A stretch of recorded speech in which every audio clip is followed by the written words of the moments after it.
Baik, sudah kelihatan ya? Ya, kelihatan, Pak. Sudah, Pak. Baik, Ibu sekalian, saya coba sharing pada malam hari ini mengenai bumi ciptaan Tuhan yang sudah Tuhan berikan kepada kita. Jadi dari Mazmur pasal 24 dikatakan di sini bahwa Dia adalah pencipta bumi ini dan segala sesuatu yang ada di dalam. Dan juga dari Ayub pasal 38 dikatakan di sana bahwa Tuhan Allah itu memberikan hujan di tanah-tanah yang tidak ada orangnya, begitu. Jadi baik di tempat yang ada orangnya seperti kita diberikan hujan, tapi juga di tempat-tempat yang tidak ada manusia di sana, dia juga memberikan hujan. Itu menunjukkan dia juga memelihara bumi yang sudah dia ciptakan. Dia memelihara bunga yang indah di padang, seperti di Matius dikatakan, dan juga dia memelihara burung pipit yang tidak melakukan aktivitas pertanian, tapi bisa makan juga. Begitu. Nah, hikmat dan kebijaksanaan Tuhan Allah itu tercermin seperti yang dikemukakan di dalam Kitab Amsal pasal 8. Kitab Amsal pasal 8, kalau kita lihat, dikatakan di sini, sebelum bumi ada, berarti bumi dia yang ciptakan. Kemudian dia taruh air di Samudera Raya. Kemudian gunung-gunung dia tanam. Setelah itu bukit-bukit. Kemudian dia membuat bumi dengan padang-padangnya. Dan juga dia yang mempersiapkan langit. Dan langit itu dia garis kaki langitnya. Sehingga langit tidak bersatu dengan air di Samudera Raya. Kemudian dia menetapkan awan-awan di atas. Dan mata air Samudera Raya yang meluap dengan deras. Kemudian dia juga yang menentukan batas kepada laut, sehingga laut tidak bercampur mungkin dengan darat ataupun terjadi kekacauan seperti itu.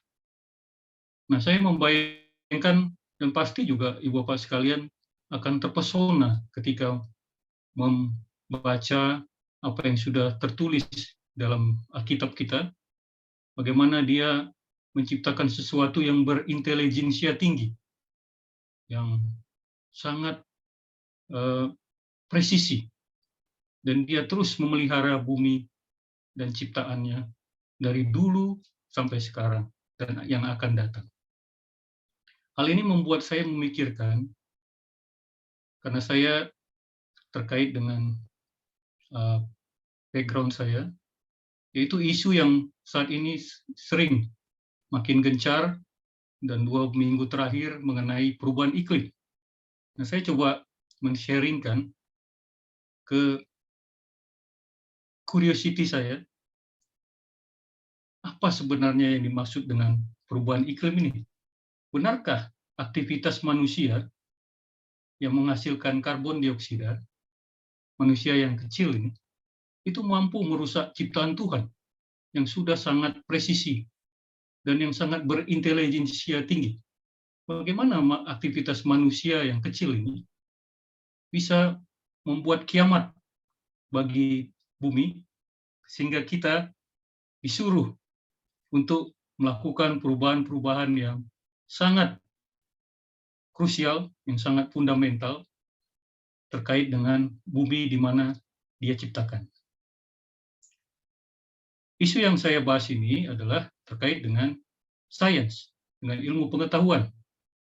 Jikalau kita menjatuhkan satu handphone seperti ini ke bawah, itu adalah gaya gravitasi, kita tidak usah mendebatnya. Kita tidak akan capai kalau kita melawan apa yang dimaksud dengan hukum gravitasi itu. Tetapi kalau terkait dengan perubahan iklim, ini adalah sesuatu yang bisa diperdebatkan. Kita tidak bersandar pada dari satu pendapat saja. Pendapat tunggal, metanaratif dari satu organisasi yang mengatakan bahwa dunia ini sedang terjadi perubahan iklim, sehingga kita harus cepat untuk mengganti sistem energi dan juga untuk merubah pola hidup kita.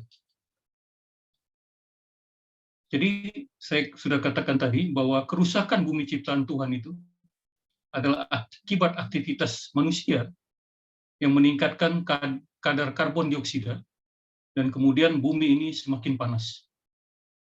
Nah, bagi kita orang Kristen, isu perubahan iklim ini adalah suatu hal yang penting, karena ini adalah ilmu yang perlu ditelah secara saintifik.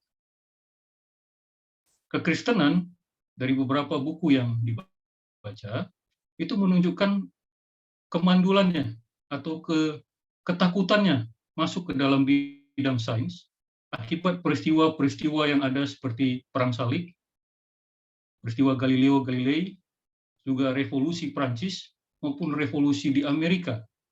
Sehingga orang Kristen itu sepertinya mengambil jarak ataupun takut ketika akan membahas masalah-masalah daripada saintifik. Dan perubahan iklim ini merupakan isu global, jadi meta naratif itu dikemukakan oleh IPCC namanya, Intergovernmental Panel on Climate Change. Ini adalah satu badan di bawah UN di tahun 1988 yang memprediksi bahwa akan sering terjadi pemanasan yang luar biasa, terjadi gelombang panas, peningkatan frekuensi dan intensitas hujan, kemudian akan terjadi kegagalan panen, hewan dan tumbuhan punah, kemudian kemiskinan, dan kemudian kematian. Ini akan melonjak di daerah yang berdataran rendah karena terjadi badai dan banjir. Jadi seperti akan ada kiamat ketika kita akan mengalami gelombang panas ataupun cuaca yang semakin panas. Dan kemudian kesimpulan ataupun konsensus daripada IPCC itu mengatakan bahwa perubahan iklim itu disebabkan oleh manusia. Jadi manusia dengan aktivitasnya itu meningkatkan emisi karbon dioksida, dan di sini digarisbawahi bahwa karbon dioksida ini adalah zat perusak ozon. Nah, sehingga inilah mengakibatkan temperatur bumi meningkat. Jadi dapat disimpulkan bahwa perubahan iklim dikatakan oleh IPCC adalah bersifat antropogenik.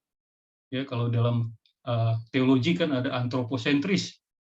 Nah, ini antropogenik. Jadi sama bahwa kerusakan yang diakibatkan oleh aktivitas manusia. Jadi manusialah yang menyebabkan hal ini, perubahan iklim itu terjadi. Nah, kalau kita lihat tuntutannya itu pasti memiliki dampak sangat luas dan konsekuensinya pasti sangat berat. Karena kita harus mengubah energi kita dari bakar fosil, juga terkait dengan keuangan pemerintah.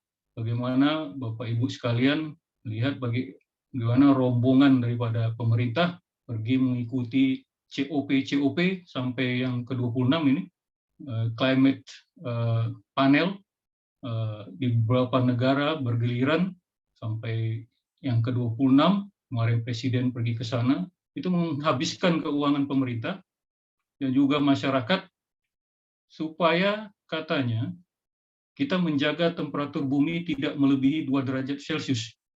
Jadi kalau naik 2 derajat, maka dunia kita ini akan hancur. Jadi para pemimpin negara, termasuk kita, harus menjaga bumi tidak melebihi 2 derajat Celcius. Nah, apa peran kita sebagai orang Kristen? Kita adalah sebagai penata layanan daripada bumi. Nah, kita adalah khalifahnya daripada bumi ini, sehingga kita perlu tahu dan kita perlu menelaah kebenaran daripada kesepakatan para ahli IPCC ini. Sehingga apa? Sehingga kita harus bisa lebih bertanggung jawab untuk mengambil kebijakan yang objektif, kemudian integratif, dan juga terkait dengan implikasi daripada kebijakan-kebijakan isu perubahan iklim ini.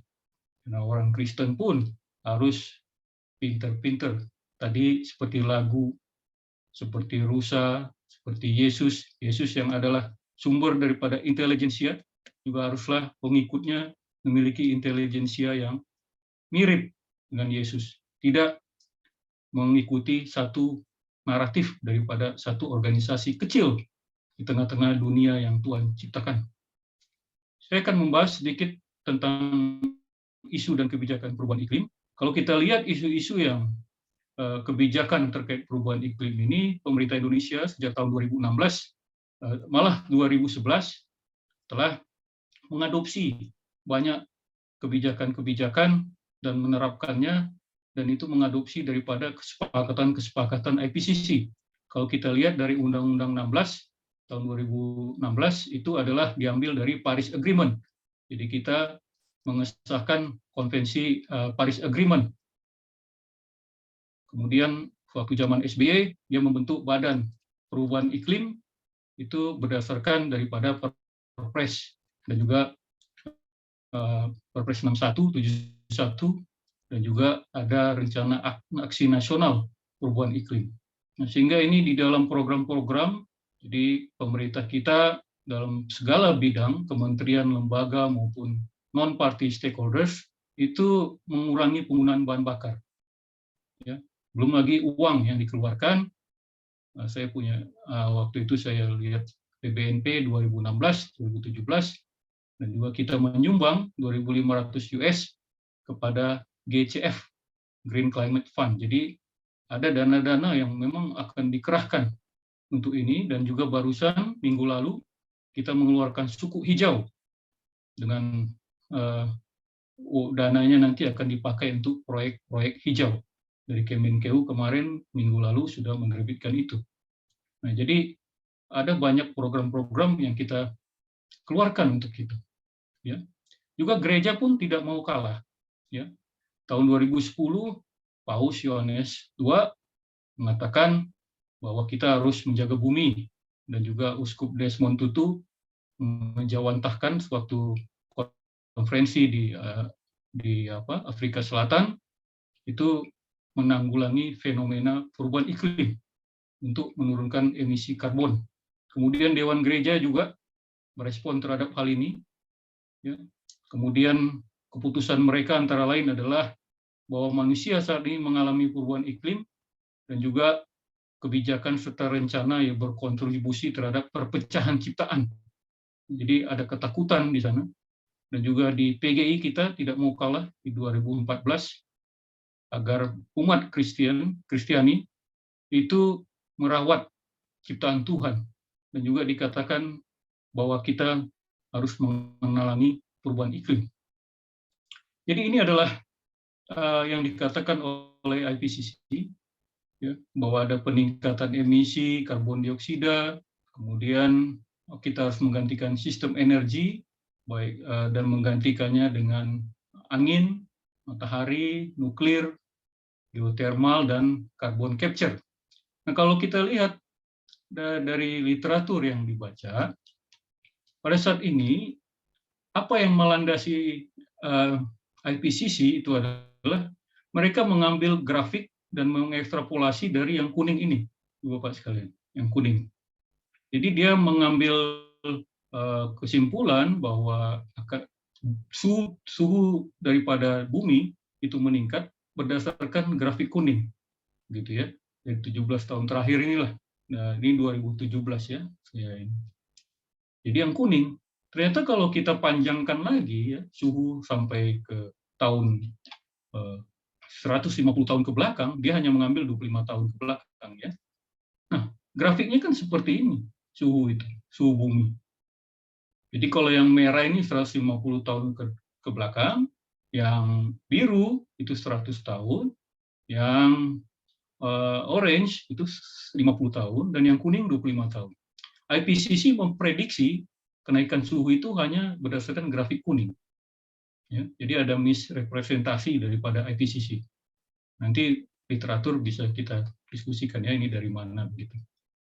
Nah, jadi kalau kita prediksi memang dari kuning, ya maka tentu saja tinggi memang, ya kan?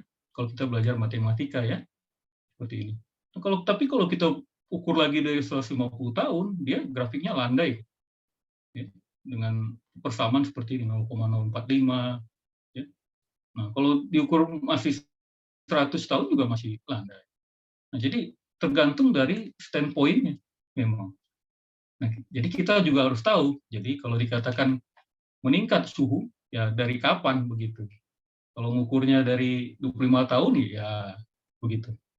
Jadi apa untuk bumi yang begitu luas begini, apakah kita hanya mengambil dari yang 25 tahun, kan itu juga suatu pertanyaan. Nah, jadi dari peningkatan suhu ini ada suatu celah ya, bahwa nggak begitu juga suhu itu nggak terlalu panas begitu. Nah, dari RSS ini ada Remote Sensing System, dia ukur selama 17 tahun ini kemarin, itu nggak ada peningkatan global warming. Jadi suhu itu nggak ada peningkatan. Jadi begini ya Ibu Bapak, ini adalah namanya grafik sinusoidal. Ya, grafik sinusoidal itu adalah grafik yang menuju nol. Jadi artinya apa? Dia naikkan di sini, ya, dia akan turunkan lagi berikutnya di sini. Jadi Tuhan itu kan begitu ya. Apa kalau kita pakai perspektif teologi ya, misalnya, atau perspektif ketuhanan, ya di mana suhu naik ya dia turunkan, karena dia memelihara bumi ini begitu. Kalau sudah terlalu panas dia turunkan, kalau sudah terlalu dingin dia panaskan, kan begitu. Karena dia adalah pemelihara dunia ini, dunia. Ya. Nah jadi sinusoidal kalau dilihat dari grafik ini, dari RSS. Jadi grafik iklim itu adalah grafik sinusoidal, bukan grafik yang bisa dibuat ekstrapolasi begitu. Ekstrapolasi yang berubah menuju peningkatan atau penurunan. Nah, jadi ini ada satu teori ilmiah lagi mengatakan bahwa tidak ada global warming. Dan juga efek umpan balik temperatur juga dikatakan ada kekeliruan, bahwa di tahun 1938 ini Pak Kalender ini bilang bahwa bumi itu ada yang menjaga begitulah. Jadi ada pengembunan, ada radiasi di langit, dan ada suhu, itu dikoreksi sendiri oleh perubahan awan di sirkulasi atmosfer. Begitu. Nah, jadi ini menunjukkan memang ya itu proses dunia ini tuh ya ada yang memelihara begitu. Di Asia Tenggara. Kemudian jauh lebih banyak dari seluruh ini. Kemudian di temperatur daripada di Greenland selama 1000 tahun terakhir dikatakan atau diukur ini 1000 tahun kan kita sering dikatakan bahwa Greenland itu semakin mencair esnya ya, semakin dingin karena panas dan lain-lain.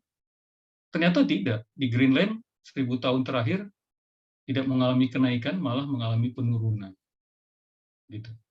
Jadi malah suhu dingin, semakin dingin di Greenland. Nah, ini bisa Bapak sekalian lihat dari sumbernya. Nah, kemudian menurut Lair itu permukaan laut meningkat sejak 2000 tahun yang lalu, sehingga kenaikan permukaan laut itu adalah sangat rendah begitu. Hanya 2-3 mm per tahun. Dan tidak terdeteksi pengaruh antropogenik. Gitu. Jadi dikatakan bahwa selama 150 tahun terakhir, suhu meningkat hanya 0,8 Celcius. Jadi, dan penyebabnya adalah variasi daripada sinar matahari dan kemiringan daripada sudut penyinaran matahari dan proses alami lainnya.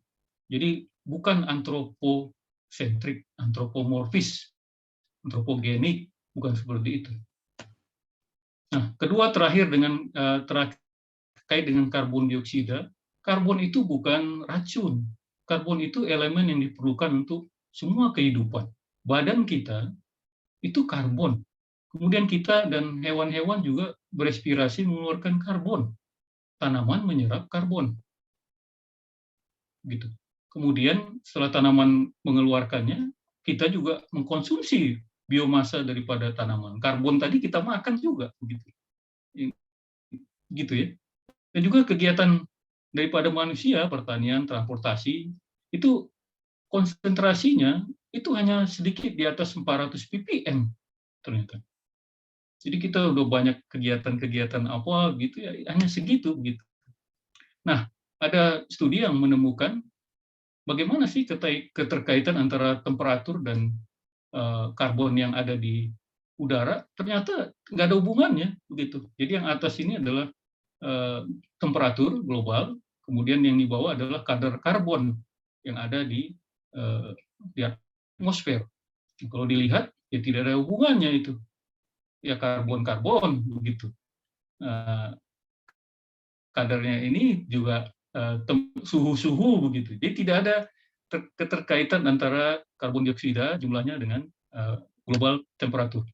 Dan juga kalau kita lihat lagi, kalau karbon ini sebagai penyebab daripada panas, ini lucu juga.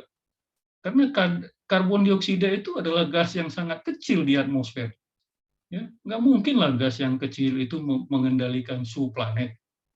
Yang paling besar itu nitrogen, 78%, oksigen 20%, argon 0,9%, karbon hanya 0,03 begitu. Masa gas yang kecil ini mengendalikan suhu yang ada di planet? Nah, ini perlu kita pikirkan juga begitu. Nah, beberapa profesor mengatakan bahwa karbon bukan polutan, ini adalah makanan, dan juga karbon itu sangat penting lah. Kalau nggak, kita nggak bisa makan roti lah, baking soda kan. Kemudian Coca-Cola, Sprite itu nggak bisa, karena itu karbon dipakai untuk karbonasi minuman. Untuk jaket pelampung, untuk alat pendingin, pemadam kebakaran, itu semua pakai karbon. Nah, jadi mengapa kita memusuhi karbon? Jadi semua bukti saintifik menunjukkan bahwa lebih banyak karbon menguntungkan manusia karena bermanfaat bagi pertanian. Dan juga dalam sejarah geologi, ya, karbon dioksida tidak beracun hingga konsentrasi 5%, 50.000 ppm. Jadi pelepasan karbon dioksida secara antropogenik tidak meningkatkan frekuensi, kemungkinan, ataupun intensitas kejadian ekstrim. Ada hal lain yang membuat perubahan suhu itu adalah ukuran orbit elips bumi dan aktivitas matahari, dan goyangan serta kemiringan poros bumi ini yang berpengaruh terhadap pemanasan alami. Nah, saya kumpulkan lagi bahan bagaimana membandingkan antara matahari dengan bumi. Ya. Website-nya ini, Bapak sekalian bisa cari nanti. Nah, yang kecil itulah bumi. Matahari yang besar. Bagaimana mungkin bumi yang kecil itu mempengaruhi daripada panas begitu? Bukannya yang besar ini yang mempengaruhi panas. Gitu. Dan dalam bumi itu juga yang kecil itu ada lagi manusia begitu. Terus ada lagi lebih kecil lagi karbon dioksida. Gitu. Nah, ini seperti apa sebenarnya? Apa kita pakai ilmu sains kita, ilmu pengetahuan dari Tuhan kita pakai? Nah, kalau kita lihat lagi, ya saya kumpulkan lagi bahan bagaimana sebenarnya ukuran bumi dan matahari. Berapa banyak sih bumi bisa memenuhi matahari gitu ya? Jadi ukuran besarnya bumi dengan matahari. Nah, kalau kita lihat kalau dia kalau dia bentuknya ini flat ya. Nah, seginilah jumlahnya, jumlah bumi yang bisa muat dalam satu matahari. Kalau dia solid balls, nah dia ada segini. Dan juga kalau dicairkan, dia ada berapa? Ada 1.300.000 bumi dicairkan untuk memenuhi matahari. Ada 960.000 bumi yang memuat dalam satu matahari. Nah, ini begitu besarnya matahari dan begitu kompleksnya dan tadi berintelijensia tinggi bumi kita, sistem tata surya dan lain-lain, masakan dengan kalau di pertanian itu katanya kentut daripada sapi, ya. Kentut sapi itu menimbulkan karbon dioksida. Jadi dalam industri-industri pertanian di kita itu sapi itu kentutnya harus diawasi oleh pemerintah begitu ya, karena ini menimbulkan karbon dioksida. Nah, ini ada-ada aja ya. Jadi kalau kita lihat juga, saya sedikit melihat mengupas ini, dikatakan IPCC ada 4.000 ilmuwan, kemudian ada konsensus 97% yang mendengarnya di berita. Ternyata 97% itu adalah bukan laporan dari peer review, jadi bukan review sejawat ya. Jadi misalnya seperti Pak Agus, ahli hukum internasional, maka dia akan menulis dan akan direview oleh ahli juga. Tapi ini adalah survei online, begitu. Jadi 97% ini 10.257 orang ini adalah dari survei online. Apakah Anda mengetahui perubahan iklim? Begitu. Apakah Anda ini? Begitu. Nah, jadi setelah diselidiki, diinvestigasi, dari 10.000 ini diterima 3.100, 77 orang ilmuwan iklim, dan 75 dari 77 setuju dengan pertanyaan kedua. Jadi pertanyaan kedua ini, apakah karbon dioksida? Begitu. Nah, ini pertanyaan.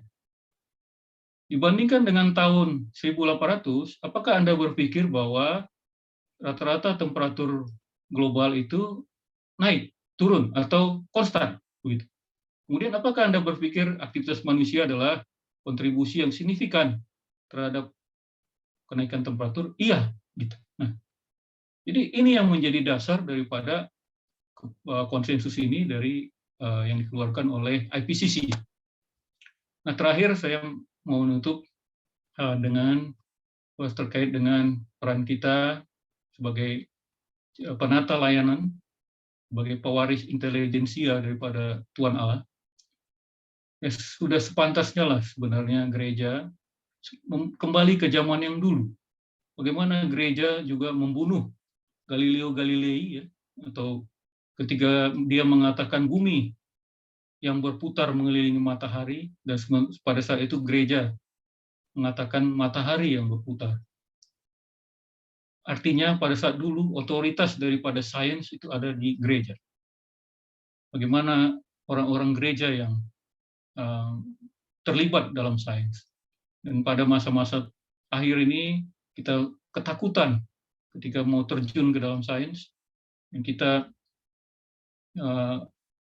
menjadi pengecut gitu ya, tidak memakai hak yang Tuhan berikan, bahwa kita adalah khalifah daripada dunia ini, sehingga apa saja yang terkait dengan kebijakan terkait ciptaan Tuhan, kita harus bisa klaim yang mana yang saintifik, logis atau tidak, faktual ataupun relevan, sehingga kita tidak hanya menghasilkan bersandar pada satu narasi orang asing yang akan mempengaruhi seluruh kehidupan hidup kita. Jadi kita tidak boleh cepat-cepat atau khawatir mengikuti tren kebijakan yang ada, melainkan bagaimana secara bijak membuat kebijakan yang tepat dalam merespon perubahan iklim ini. Jadi perubahan iklim ini bukan suatu krisis yang ditangani dengan terburu-buru, ketakutan, sehingga kita mengadopsi banyak regulasi, ya, gereja juga ikut-ikutan, kemudian mengeluarkan biaya juga, dan juga kita perlu menghilangkan kebijakan yang tidak tepat.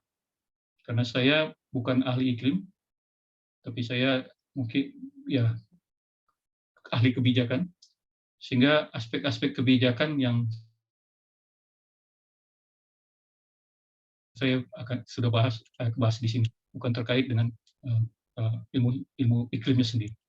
Demikian Ibu Bapak sekalian, bagaimana kita dari perenungan tentang bagaimana Tuhan memelihara dunia kita, demikianlah kita pun harus berusaha balik lagi seperti gereja-gereja zaman dulu, masuk ke dalam sains, mempertanyakan segala sesuatu, dan bisa memelihara bumi ciptaan Tuhan.